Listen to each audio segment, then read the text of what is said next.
Hello friends, હું છું Hardik Patel, icon engineering tuition ક્લાસીસની ચેનલમાં વિદ્યાર્થી મિત્રો આપનું સ્વાગત છે. ડિપ્લોમા સેમિસ્ટર ફોર મિકેનિકલ બ્રાન્ચની અંદર ભણતા મારા દરેક વિદ્યાર્થી મિત્રો માટેનો આજનો વિડીયો ખાસ છે, જેની અંદર થર્મલ એન્જિનિયરિંગ 1 એટલે T1 ના સુપર 40 ક્વેશ્ચન તમારા માટે લઈને આવી ગયો છું વિદ્યાર્થી મિત્રો.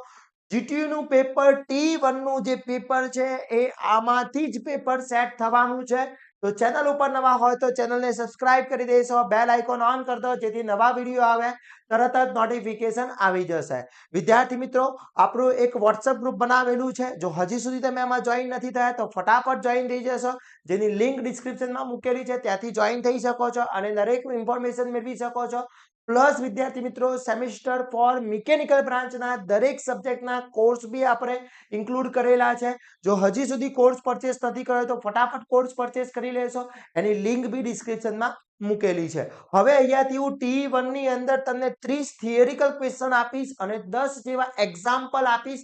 જેટલું આટલું કરીને જાઓ છો તો સમજી લો કે T1 ની અંદર 110% પાસ તો થઈ જ જવાના છો, પણ જોડે જોડે સારા માર્ક્સ બી ગેઇન કરી શકો છો વિદ્યાર્થી મિત્રો. અને આ બધા જ ક્વેશ્ચનના આન્સર આપણા કોર્સની અંદર ઇન્ક્લુડ છે, તો ફટાફટ કોર્સ પરચેસ કરીને તૈયારી સ્ટાર્ટ કરી લેશો. હવે વાત કરીએ કયા કયા ક્વેશ્ચન કરવા જરૂરી છે એની આપણે ચર્ચા કરી લઈએ વિદ્યાર્થી મિત્રો. તો અહીંયા જેટલા બી ક્વેશ્ચન હું બતાવીશ બધા ઇંગ્લિશ અને ગુજરાતી બંને મીડિયમમાં છે. તો જે લોકો ઇંગ્લિશ મીડિયમમાં છે એ લોકો ઇંગ્લિશ મીડિયમમાંથી તૈયાર કરી શકે અને ગુજરાતી મીડિયમમાં છે ગુજરાતીમાંથી તૈયાર કરી શકે છે. તો ફર્સ્ટ જે ક્વેશ્ચન આપેલો છે વિદ્યાર્થી મિત્રો, આની અંદર ફર્સ્ટ ક્વેશ્ચન છે કે સ્ટીમ ફોર્મેશનની પ્રક્રિયા આકૃતિ દોરી સમજાવો. સ્ટીમ ફોર્મેશનની પ્રક્રિયા આકૃતિ દોરી સમજાવવાનું પૂછી શકે છે. પછી વ્યાખ્યાઓ પૂછી શકે છે. આ બધી વ્યાખ્યાઓ ખાસ કરી લેવાની છે. Dry point for steam, wet steam, saturation steam છે, સેચ્યુરેશન બાય ડ્રીમ સ્ટીમ છે, સેન્સિટિવ હીટ છે, રેડ હીટ છે અને પ્યોર સબસ્ટન્સ છે. આ બધા જ ક્વેશ્ચન ખાસ કરી લેવાના છે. આ બધી જ વ્યાખ્યાઓ ખાસ કરી લેવાની છે વિદ્યાર્થી મિત્રો. એના પછી વાત કરીએ ટુ ફેઝ સિસ્ટમ આકૃતિ દોરી સમજાવવાનું છે. મોસ્ટ આઈએમપી છે.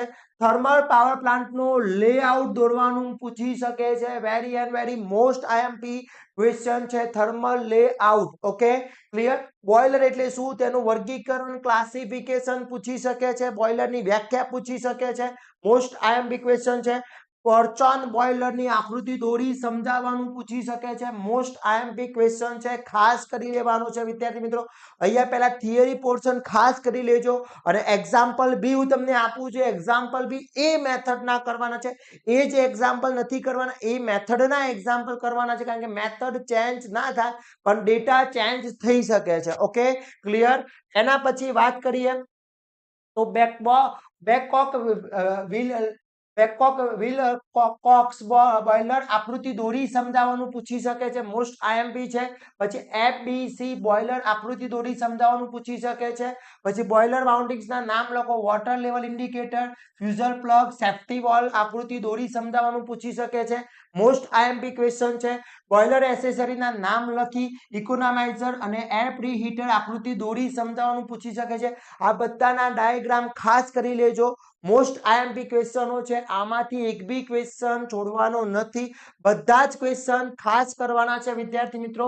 પછી natural draft and artificial draft વચ્ચેનો તફાવત, difference between natural draft and artificial draft. પછી ટાયર ટ્યુબ બોઇલર અને વોટર બોઇલર વચ્ચેનો તફાવત. મોસ્ટ આઈએમપી ક્વેશ્ચન છે. Very and very most IMP. Mounting અને એસેસરી વચ્ચેનો તફાવત. Most and very most IMP question છે, ખાસ કરવાનો છે વિદ્યાર્થી મિત્રો. એના પછી સ્ટીમ ટર્બાઇનનું વર્ગીકરણ કરી લખો. મોસ્ટ આઈએમપી છે. સ્ટીમ ટર્બાઇનના ક્લાસિફિકેશન ટાઇપ્સ પૂછી શકે છે, એનું તમને પૂછી શકે છે. મોસ્ટ આઈએમપી છે. પછી ઇમ્પલ્સ ટર્બાઇન અને રિએક્ટન્સ ટર્બાઇન વચ્ચેનો તફાવત, ડિફરન્સ ખાસ કરી લેજો વિદ્યાર્થી મિત્રો. એના પછી સ્ટીમ ટર્બાઇન કમ્પાઉન્ડિંગની રીતના નામ લખી પ્રેશર કમ્પાઉન્ડિંગ આકૃતિ દોરી સમજાવવાનું પૂછી શકે છે. Most and very most IMP question છે. આ બધા જ ક્વેશ્ચન ખાસ કરી લેવાના છે વિદ્યાર્થી મિત્રો. એના પછી વાત કરીએ નેક્સ્ટ ઇવોપરેટિવ સરફેસ ઇન્ડેક્સ કન્ડક્શન આકૃતિ દોરી સમજાવો. પછી હાઇપરબોલિક કુલિંગ ટાવર આકૃતિ દોરી સમજાવો. કુલિંગ ટાવરની આકૃતિ દોરીને સમજાવવાનું પૂછી શકે છે. Very and very most important question છે. આ બધા જ ક્વેશ્ચનના આન્સર આપણા કોર્સની અંદર ઇન્ક્લુડ કરેલા છે. જો હજી સુધી કોર્સ પરચેસ ના કર્યો તો ફટાફટ કોર્સ પરચેસ કરીને તૈયારી સ્ટાર્ટ કરી લેશો. પછી ફર્સ્ટ ડ્રાફ્ટ કુલિંગ ટાવર અને ઇન્ડસ્ટ્રીયલ સ્ટાફ કુલિંગ ટાવરનો આકૃતિ દોરી સમજાવવાનું પૂછી શકે છે.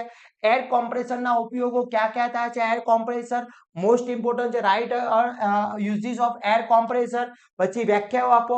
Free air deliver, swept volume અને કોમ્પ્રેસર ગુણોત્તર મોસ્ટ આઈએમપી ક્વેશ્ચન છે, ખાસ કરી લેજો.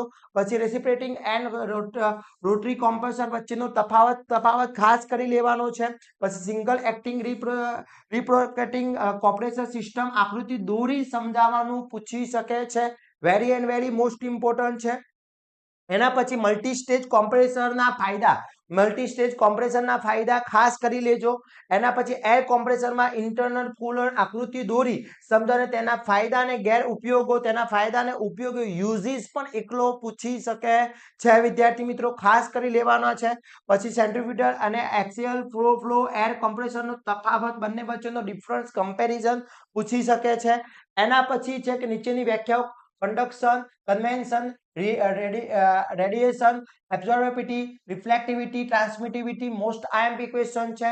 કંડક્શન માટેના એરિવિયરનો નિયમ આકૃતિ દોરી સમજાવવાનું પૂછી શકે છે. બ્લેક બોડીના કોન્સેપ્ટ આકૃતિ દોરી સમજાવવાનું પૂછી શકે છે. હીટ એક્સચેન્જરનું ક્લાસિફિકેશન લખો. આટલા ક્વેશ્ચન થિયરિકલ છે. આ બધા જ ક્વેશ્ચન ખાસ કરી લેવાના છે વિદ્યાર્થી મિત્રો. ક્લિયર? આમાંથી એક પણ ક્વેશ્ચન રહી ના જાય એની ખાસ તકેદારી રાખવાની છે. Okay, clear? એના પછી એક્ઝામ્પલ ની અંદર વાત કરીએ તો અહીંયા એક્ઝામ્પલ મેં આપેલા છે. અહીંયા 1 2 આ 3 આ 4 એક્ઝામ્પલ અને આ 5, આ પાંચે પાંચ એક્ઝામ્પલ ખાસ જોઈ લેશો. આ બધા એક્ઝામ્પલ મેં જે અહીંયા મૂકેલા છે એ બધા જ એક્ઝામ્પલની ગણતરી કરી લેવાની છે, એની મેથડ શીખી લેવાની છે. કારણ કે આની અંદર ડેટા ચેન્જીસ થઈ શકે છે. બાકી તમને આ રીતના એક્ઝામ્પલ પૂછાશે એ ફાઇનલ છે. એક્ઝામ્પલ આવશે વિદ્યાર્થી મિત્રો, ખાસ કરી લેજો. એટલે આમાંથી આ પાંચે પાંચ એક્ઝામ્પલ તમારે પરફેક્ટલી કરી લેવાના છે. કન્ડક્શનની કાર્યક્ષમતા શોધવાનું પૂછી શકે છે. દિવાલની થર્મલ પ્રતિકારકની હીટ ટ્રાન્સફર રેટ શોધવાનું પૂછી શકે છે. આ બધી જ વસ્તુ ખાસ કરી લેવાની છે. ઓકે, એન્થાલ્પી, એન્ટ્રોપી અને વોલ્યુમ શોધવાનું પૂછી શકે છે. તો આ બધા જ ક્વેશ્ચન ખાસ કરી લેવાના છે. એના પછીના બીજા પાંચ જે છે, યાની કે 6 નંબરનો એક્ઝામ્પલ, આ 7, આ 8, આ 9 અને આ 10, આ 10 એક્ઝામ્પલની મેથડો ખાસ જોઈ લેવાની છે. આ ટાઈપના એક્ઝામ્પલ આવી શકે છે. આમાં ડેટા ચેન્જ થઈ શકે છે. ખાસ કહું છું, ડેટા ચેન્જ થઈ શકે છે બેટા. એટલે એવું નહીં કે સર તમે તો આ એક્ઝામ્પલ આપે તો આના જેવો બીજો આવે, પણ બીજો જ આવશે. આના જેવો બીજો જ આવવાનો છે, પણ મેથડ આ જ આવશે. એટલે ખાસ કરી લેજો. 7 માર્ક્સની અંદર એક્ઝામ્પલ આવતા હોય છે, એટલે ખાસ ધ્યાન રાખવાનું છે વિદ્યાર્થી મિત્રો. તો આ બધા જ ક્વેશ્ચન 30 ક્વેશ્ચન અને 10 એક્ઝામ્પલ કરી લો એટલે આની અંદર ટી માં ઈઝીલી તમે પાસ થઈ જવાના છો. ઘણા બધા વિદ્યાર્થી મિત્રો પૂછતા હોય છે કે સર એકલા થિયરી કરીને જો તો ચાલી જાય, પણ બેટા એક્ઝામ્પલ 7 માર્ક્સની અંદર પૂછાતા હોય છે, એટલે ખાસ કરવાના છે. ઓકે, તો આશા રાખું છું આ વિડીયો તમારા માટે ખૂબ જ ઉપયોગી થવાનો છે.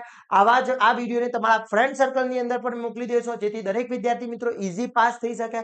અને હજી સુધી તમે અમારા વોટ્સઅપ ગ્રુપમાં જોઈન નથી થયા તો ફટાફટ જોઈન થઈ જશો, જેની લિંક ડિસ્ક્રિપ્શનમાં મૂકેલી છે, ત્યાંથી જોઈન થઈ શકો છો અને તૈયારી સ્ટાર્ટ કરી શકો છો. પ્લસ વોટ્સઅપ ગ્રુપમાં જોઈન થયા પછી તમારા ફ્રેન્ડ સર્કલને પણ મોકલી દેવાનું છે. અને જો હજી સુધી તમે અમારા કોર્સને પરચેસ નથી કર્યો તો ફટાફટ કોર્સ પરચેસ કરીને તૈયારી સ્ટાર્ટ કરી લેશો.